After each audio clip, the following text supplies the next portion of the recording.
first thing with executing an effective webinar is going back to the value proposition of who's this webinar for and what's our objective with this webinar. Often, I would say in lead generation, it's to educate and it's to capture people's interest. What I find is a lot of companies, when they think about their audience, their objective is to generate leads, but that really what you need to look at is the webinar itself, the content. Is it valuable and is it educational?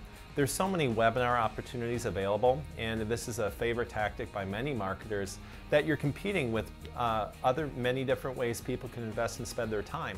The first practice I would say is get really clear about the value proposition of your webinar and write effective copy for that.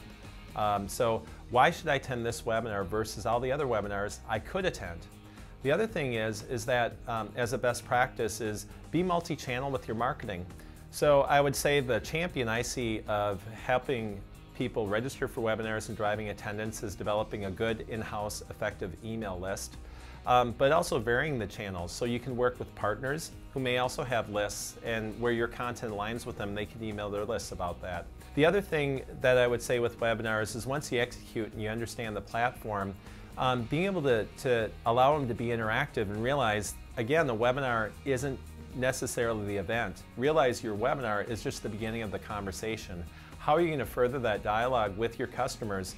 And I would say that a lot of people take webinar attendee lists, give that directly to their sales team and say, go, have at it, or give it to their inside sales team. And really what I would say is just because someone attended a webinar doesn't mean they're a lead.